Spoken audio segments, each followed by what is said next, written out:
នរណាធ្វើឃាតស្ដេចអាណន់ម៉ាហ៊ីដុនដែលជាស្ដេចរាមាទី8របស់សៀម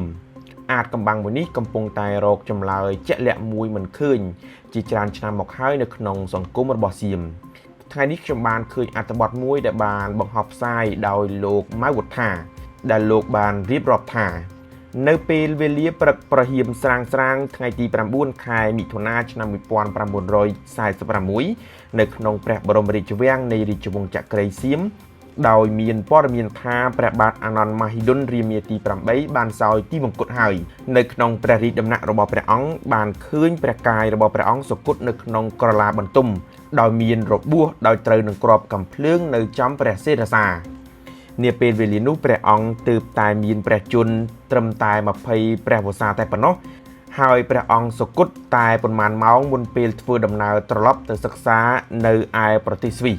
ភ្លាមក្រោយព្រឹត្តិការណ៍នេះអាជ្ញាធរសៀមមិនមានការពន្យល់ច្បាស់លាស់បានទេថាមានរឿងអ្វីកើតឡើងដោយគ្រាន់តែសន្និដ្ឋានលើករណីចំនួន3ករណីទី1គ្រោះថ្នាក់ដោយចៃដន្យឬកំភ្លើងផ្ទុះដោយអចេតនាករណីទី2គឺធ្វើអត្តឃាតឬក៏ព្រះអង្គធ្វើអត្តឃាតដោយខ្លួនឯងករណីទី3ឃាតកម្មឬក៏មានអ្នកដៃដល់មកបាញ់សម្លាប់ព្រះអង្គអ្វីដែលគួរឲ្យចាប់អារម្មណ៍នៅក្នុងព្រឹត្តិការណ៍នេះនៅយប់ថ្ងៃទី8ខែមិថុនាស្ដេចរាមាទី8គឺអាណន់ម៉ាហ៊ីដុននិងព្រះអនុជគឺព្រះបាទភូមិបុលដូយ៉ាដេតដែលជាស្ដេចរាមាទី9នៅជាមួយគ្នានៅក្នុងក្រឡាបន្ទំ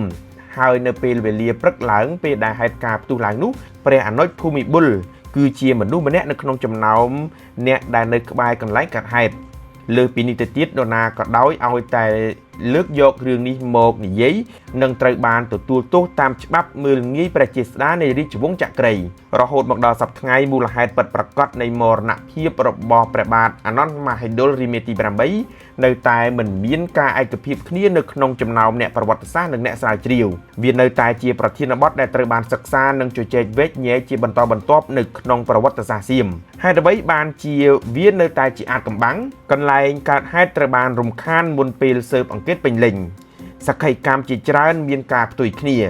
វត្ថុតាងបច្ចេកទេសមានកម្រិតដោយសារបច្ចេកវិទ្យានាសម័យនោះបញ្ហានេះពាក់ព័ន្ធនឹងស្ថាប័នរាជវង្សនិងនយោបាយសៀមដែលធ្វើឲ្យមានការពិភាក្សាជាសាធារណៈមានភាពរសើបខ្លាំងអ្វីដែលគួរឲ្យសង្ស័យបំផុតនោះគឺថ្មីបើព្រះអនុជភូមិបុលស្ថិតនៅក្នុងហេតុការណ៍នោះក៏ដោយគ្មានការស៊ើបអង្កេតគ្មានការចោទប្រកាន់ពីតុលាការនិងគ្មានវត្ថុតាងជាផ្លូវការណាមួយដើម្បីចោទប្រកាន់ឬដាក់ការសង្ស័យលើព្រះអង្គឡើយប៉ុន្តែយ៉ាងណាក៏ដោយគឺមានការកាត់ទោសផងដែរគឺពួកអាមាត្យចំនួន3នាក់ត្រូវបានចាប់ខ្លួនហើយទីបំផុតត្រូវបានចោទប្រកាន់និងផ្ដន្ទាទោសប្រហារជីវិតនៅឆ្នាំ1955ហើយជាមួយគ្នានោះផងដែរនាយករដ្ឋមន្ត្រីជំនាន់នោះគឺលោកព្រីឌីភ្នំយ៉ុងក៏ត្រូវបានដាក់ឲ្យស៊ើបអង្កេតផងដែរតែក្រោយមកជាច្រើនឆ្នាំទើបរាជវាំងនិងរដ្ឋាភិបាលក្រោយៗចេញមកប្រកាសថាមិនមានការពាក់ព័ន្ធនោះទេសម្រាប់បណ្ដាអ្នកតាមដាននយោបាយអ្នកជំនាញបរទេសសុទ្ធតែទទួលស្គាល់ថារឿងសោយទីបង្គត់របស់ព្រះបាទអាណន់ម៉ាហ៊ីដុលរាមាទី8នេះគឺពិតជាពាក់ព័ន្ធនឹងព្រះបាទភូមិបុលដូយ៉ាដេតរាមាទី9ហើយអាមាត្យទាំង3ដែលត្រូវបានប្រហារជីវិតនោះការពិតគ្រាន់តែពពែដែលគេយកបាយមកលាបមាត់តែប៉ុណ្ណោះមានអ្នកប្រាជ្ញបរទេសជាច្រើនអ្នកបានចេញ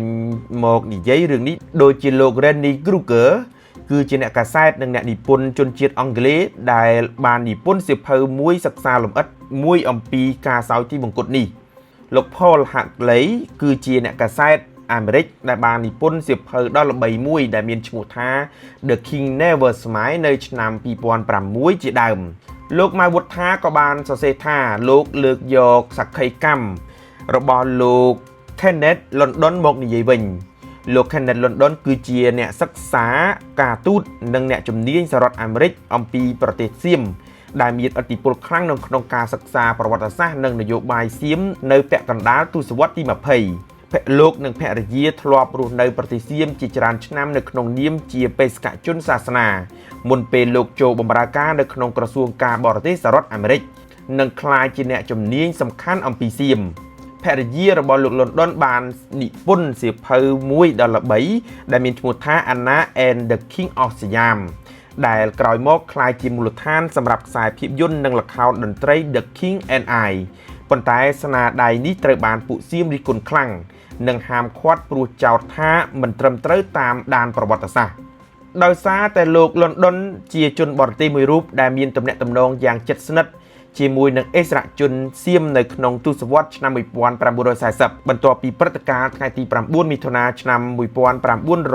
1946លោកបានប្រមូលព័ត៌មាននិងមតិពីមនុស្សជាច្រើនដែលនៅជិតមជ្ឈដ្ឋានអំណាចនៅក្នុងកំណត់ត្រារបស់លោកមានការលើកឡើងថាមនុស្សជាច្រើននៅក្នុងរាជធានីបាងកកនៅពេលនោះមិនជឿថារឿងនេះជារឿងគ្រោះថ្នាក់ដោយយថាហេតុនោះទេមានការសង្ស័យជាច្រើននឹងពាក្យចចាមអារាមផ្សេងគ្នាក៏ប៉ុន្តែគ្មានអ្វីដែលអាចបញ្ជាក់បានជាវត្ថុតាងព្រោះការពិតត្រូវបានលាបពណ៌អស់ទៅហើយលោកក៏បានបញ្ជាក់ទៀតថាការសោយទីវង្គតរបស់ព្រះបាទអាណនម៉ាហ៊ីឌុនរាមាទី8ដោយសារតែប្អូនប្រុសភូមិបុល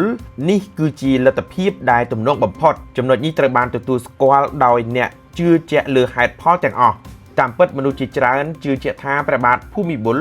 បានបាញ់ដោយចេតនាពីព្រោះកំភ្លើងប្រភេទនេះមានគន្លឹះទប់គ្រាប់ត្រូវតែដោះសោសិនទើបអាចបាញ់បានប៉ុន្តែ